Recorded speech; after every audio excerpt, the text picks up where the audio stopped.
नमस्कार दोस्तों, स्वागत है आपके अपने चैनल गुरुकुल 24 में। हम पढ़ने जा रहे हैं डेली करंट अफेयर्स के सुपर 10 क्वेश्चंस। आइए स्टार्ट करते हैं। आज का पहला क्वेश्चन है, हाल ही में दक्षिण कोरिया के द्वारा सैन्य उपग्रह को लॉन्च किया गया है, उसका नाम क्या है? ऑप्शन है होप, जीसैट-2, एनासिस-2 या इनमें से कोई नहीं। हाल ही में दक्षिण कोरिया के द्वारा एनासिस-2 नामक सैन्य उपग्रह को लॉन्च किया गया है। यह स्पेस एक्स, जो कि कैलिफोर्निया स्थित संयुक्त राज्य अमेरिका की कंपनी है, उसके द्वारा लॉन्च किया गया है। स्पेस एक्स की स्थापना 2002 में की गई थी। दक्षिण कोरिया के राष्ट्रपति हैं मून जे इन। दक्षिण कोरिया की राजधानी है सियोल।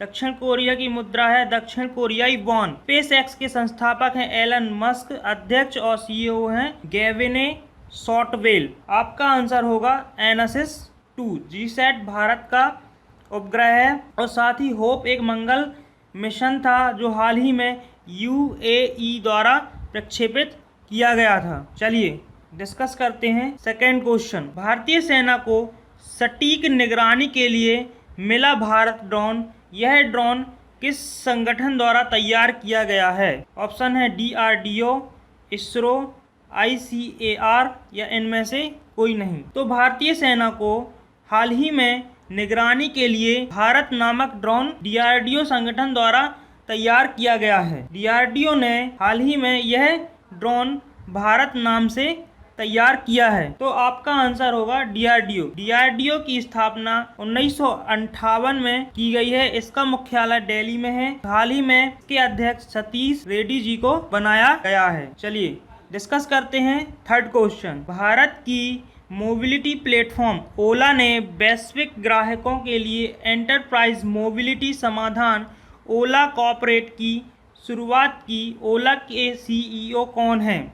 ऑप्शन है अश्विनी अग्रवाल, भावना अग्रवाल, रोशनी नागर या संजना अग्रवाल। हाल ही में मोबिलिटी प्लेटफॉर्म ओला ने वैश्विक ग्राहकों के लिए एंटरप्राइज मोबिलिटी समाधान ओला कॉर्पोरेट की शुरुआत की है के सीईओ भावना अग्रवाल हैं। इस मोबिलिटी प्लेटफॉर्म के द्वारा वैश्विक ग्राहकों जैसे ऑस्ट्रेलिया, अमेरिका आदि को एंटरप्राइज मोबिलिटी के समाधान के द्वारा आकर्षित करने का प्लान तैयार किया गया है। आपका आंसर होगा भावना अग्रवाल। चलिए डिस्कस करते हैं फोर्थ क्वेश्चन। किस सभा के सचिवालय ने ग्रुप सी के कर्मचारियों को वित्तीय सहायता प्रदान करने की घोषणा की है? ऑप्शन है राज्यसभा, लोकसभा, राज्यसभा लोकसभा दोनों या इनमें से कोई नहीं। हाल ही में राज्यसभा के सचिवालय ने ग्रुप सी के कर्मचारियों को कोविड-19 महामारी को देखते हुए वित्तीय सहायता प्रदान करने की घोषणा की है और यह वित्तीय सहायता पूर्व वित्त मंत्री अरुण जेटली के नाम पर की जाएगी। चलिए डिस्कस करते हैं फिफ्थ क्वेश्चन। हाल ही में किस मानवता के लिए गुल्बेनकियन पुरस्कार से सम्मानित किया जाएगा? ऑप्शन है नादिया मुराद, मलाला यूसुफजई, कैलाश सत्यार्थी, ग्रेटा थनबर्ग। हाल ही में मानवता के लिए गुल्बेनकियन पुरस्कार की घोषणा हुई। इसके तहत ग्रेटा थनबर्ग को पुरस्कार से सम्मानित किया जाएगा। तो आपका आंसर होगा ग्रेटा थनबर्ग। हाल ही में Swedish environmental activist Greta Thunberg को मानवता के लिए गुल्बेनकियन पुरस्कार दिया जाएगा। उन्होंने इस पुरस्कार के 1 मिलियन यूरो की धनराशि, जो डॉलर में $1.14 मिलियन होती है, दी जाएगी। ग्रेटा ने यह धनराशि ऐसे संगठनों परियोजनाओं को दान करने की घोषणा की है जैसे क्लाइमेट क्राइसिस और प्रभावित लोगों की मदद करने का काम कर रहे हैं। का आंसर होगा ग्रेटा थनबर्ग। चलिए डिस्कस करते हैं सिक्स्थ क्वेश्चन। काकरापार परमाणु संयंत्र किस राज्य में स्थित है? गुजरात, उड़ीसा, राजस्थान या मध्य प्रदेश। तो काकरापार परमाणु संयंत्र गुजरात में स्थित है। काकरापार परमाणु ऊर्जा संयंत्र 3 अब सामान्य परिचालन स्थिति क्रिटिकल में आ गया है।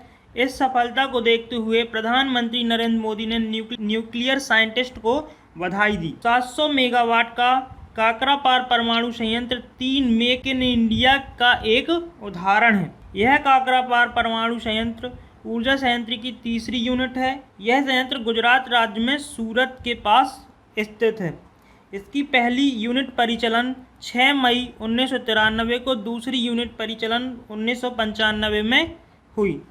अतः आपका आंसर होगा गुजरात। चलिए डिस्कस करते हैं 7th क्वेश्चन। किस सरकार ने हाल ही में अक्षय ऊर्जा नीति को निर्धारित किया?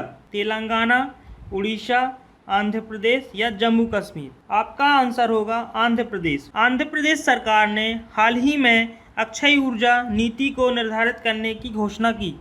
चलिए डिस्कस करते हैं आंध्र प्रदेश के बारे में। आंध्र प्रदेश की कैपिटल है अमरावती, सीएम है वाई.एस. जगन मोहन रेड्डी, गवर्नर है Biswabhusan Harishchandra. Dam and river में श्रीशैलम डैम कृष्णा नदी पर और सोमाशिला डैम पेन्ना नदी पर उपस्थित है। नेशनल पार्क हैं Papikonda national park, Srisailam tiger reserve, Pulicat lake bird sanctuary. चलिए डिस्कस करते हैं 8वें क्वेश्चन को।